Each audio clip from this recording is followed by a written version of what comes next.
ಒಂದು major update ಬರ್ತಾ ಇದೆ. Sorry for the interruption. ಸದ್ದುಗುಂಟೆಪಾಳ್ಯದಲ್ಲಿ ಬಿಜೆಪಿ ಹಾಗೆ ಕಾಂಗ್ರೆಸ್ ನಡುವೆ ಜಟಾಪಟಿ ನಡೆದ ವಿಚಾರ. ಬಿಜೆಪಿ ಹಾಗೆ ಕಾಂಗ್ರೆಸ್ ಕಾರ್ಯಕರ್ತರ ನಡುವೆ ಮಾತಿನ ಚಕಮಕಿ ನಡೆದು ಹೋಗಿದೆ. ಬೆಂಗಳೂರಿನ ಸಿ.ವಿ. ರಾಮನ್ ನಗರದ ಸದ್ದುಗುಂಟೆಪಾಳ್ಯದಲ್ಲಿ ನಡೆದಿರುವ ಘಟನೆ. ಮತ ಹಾಕಿಸುವ ವಿಚಾರಕ್ಕೆ ಕಾರ್ಯಕರ್ತರ ನಡುವೆ ವಾಗ್ವಾದ ನಡೆದಿದೆಯಂತೆ.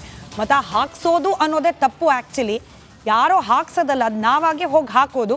ಆ ವಿಚಾರದಲ್ಲಿ ಜಗಳ ಆಗಿದೆಯಂತೆ. ನೋಡಿ, ತಳ್ಳಾಟ ನೂಗಾಟ ಆಗೋಗಿದೆ. ಪೊಲೀಸರು ಬಂದಿದ್ದಾರೆ, ತಡೆಯೋ ಪ್ರಯತ್ನ ಮಾಡಿದ್ದಾರೆ.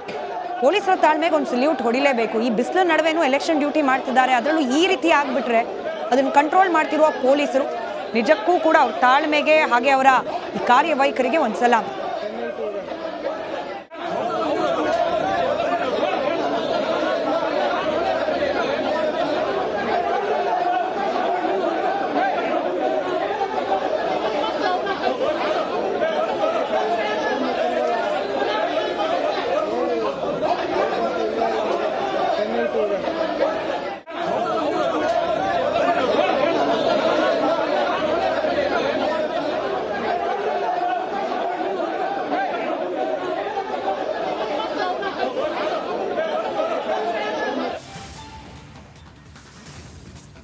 ಪ್ರತಿ ಭಾರತವಾಸಿಯ ನಿರ್ಧಾರ 100% ಮತದಾನ ಈ ಸಲ. ಇದು ಭಾರತದ ಭವಿಷ್ಯ ನಿರ್ಮಾಣ ಆಗಲಿದೆ. ಭಾರತವಾಸಿಗಳ ಕಲ್ಯಾಣ. ನಿಮ್ಮ ಓಟ್ನ ತಾಕತ್ತು ತೋರಿಸಿ ಪ್ರಜಾಪ್ರಭುತ್ವದ ಗರಿಮೆಯನ್ನ ಹೆಚ್ಚಿಸಿ.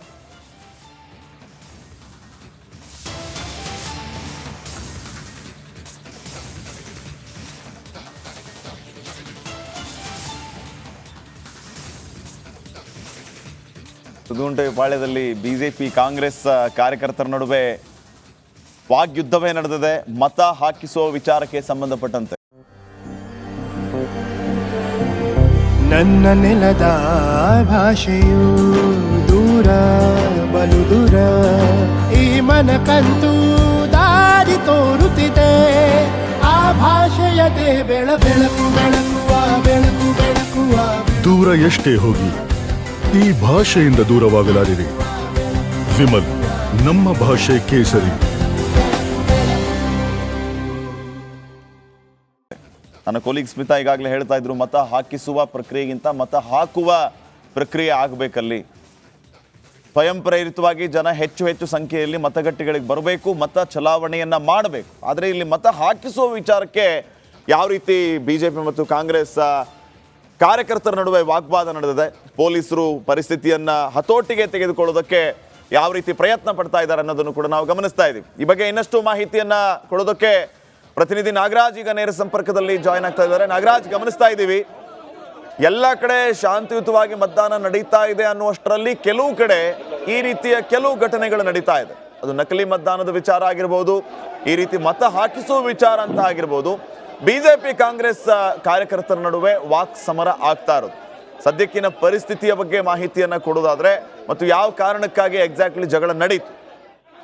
ಶ್ರೀಪಾತ್, ಏನು ಬೈಯಪ್ಪನಹಳ್ಳಿ ಪೊಲೀಸ್ ಠಾಣಾ ವ್ಯಾಪ್ತಿಯಲ್ಲಿ ಇರ್ತಕ್ಕಂಥ ಸದ್ದುಗುಂಟೆಪಾಳ್ಯ ಮತಗಟ್ಟೆ ಬಳಿ ಒಂದು ಕಾಂಗ್ರೆಸ್ ಮತ್ತೆ ಬಿಜೆಪಿ ಕಾರ್ಯಕರ್ತರ ನಡುವೆ ಒಂದು ಪರಿಸ್ಥಿತಿ ಬಿಗಡಾಯಿಸಿರ್ತಕ್ಕಂಥದ್ದು. ಇಲ್ಲಿ ಪ್ರಮುಖವಾಗಿ ಏನು ಈ ಒಂದು ಘಟನೆಗೆ ಪರಿಸ್ಥಿತಿ ಈ ರೀತಿ ಆಗ್ಲಿಕ್ಕೆ ಕಾರಣ ಅಂತಂದ್ರೆ, ಒಬ್ಬ ಬಿಜೆಪಿ ಕಾರ್ಯಕರ್ತ ಏನ್ ಕೇಸರಿ ಶರ್ಟ್ ಅನ್ನ ಧರಿಸಿಕೊಂಡು ಮತದಾನ ಮಾಡ್ಲಿಕ್ಕೆ ಹೋಗ್ತಾ ಇದ್ದ. ಈ ವೇಳೆಯಲ್ಲಿ ಕಾಂಗ್ರೆಸ್ನವರು ಹಲ್ಲೆ ಮಾಡ್ಲಿಕ್ಕೆ ಬಂದ್ರು ಅಂತೇಳಿ ಬಿಜೆಪಿ ಕಡೆಯವರು ಆರೋಪವನ್ನ ಮಾಡ್ತಾ ಇರ್ತಕ್ಕಂಥದ್ದು. ಆದ್ರೆ ಕಾಂಗ್ರೆಸ್ನವರು ಆರೋಪ ಮಾಡ್ತಾ ಇರ್ತಕ್ಕಂಥದ್ದು, ಇವರು ಏನು ಬಲವಂತವಾಗಿ ಮತದಾನ ಮಾಡಿಸ್ಲಿಕ್ಕೆ ಪ್ರಯತ್ನ ಪಡ್ತಾ ಇದ್ದಾರೆ, ಇಂಥದೇ ಪಕ್ಷಕ್ಕೆ ಮತದಾನ ಮಾಡಿ ಅಂತೇಳಿ ಪ್ರಯತ್ನ ಪಡ್ತಾ ಇದ್ದಾರೆ ಅಂತೇಳಿ ಕಾಂಗ್ರೆಸ್ ಪಕ್ಷದವರು ಆರೋಪಿಸ್ತಾ ಇರ್ತಕ್ಕಂಥದ್ದು. ಅಲ್ಲದೆ ಇದನ್ನ ಪ್ರಶ್ನೆ ಮಾಡಿದ ಕಾಂಗ್ರೆಸ್ ಕಾರ್ಯಕರ್ತರ ಮೇಲೆ ಬಿಜೆಪಿ ಕಾರ್ಯಕರ್ತರು ಹಲ್ಲೆ ಮಾಡಿದ್ದಾರೆ, ಅವರನ್ನ ಕೂಡಲೇ ಬಂಧಿಸಬೇಕು ಅಂತೇಳಿ ಪಟ್ಟು ಹಿಡಿದು ಇಲ್ಲೇ ರಸ್ತೆಯಲ್ಲಿ ಧರಣಿಗೆ ಕುಳಿತಿರ್ತಕ್ಕಂಥದ್ದು. ಇನ್ನು ಸ್ಥಳಕ್ಕೆ ಪೂರ್ವ ವಿಭಾಗದ ಡಿಸಿಪಿ ಕುಲ್ದೀಪ್ ಕುಮಾರ್ ಜೈನ್ ಹಾಗೇನೆ ಸಿಸಿಬಿ ಡಿಸಿಪಿ ಅಬ್ದುಲ್ ಅಹದ್ ಅವರು ಬಂದು ಅವರನ್ನ ಮನವೊಲಿಸುವ ಪ್ರಯತ್ನವನ್ನ ಮಾಡ್ತಾ ಇದ್ದಾರೆ. ಪ್ರಕರಣ ದಾಖಲಿಸಿ ಯಾರು ತಪ್ಪಿರುತ್ತೆ ಅವರ ವಿರುದ್ಧ ಕ್ರಮವನ್ನು ತೆಗೆದುಕೊಳ್ತೀವಿ,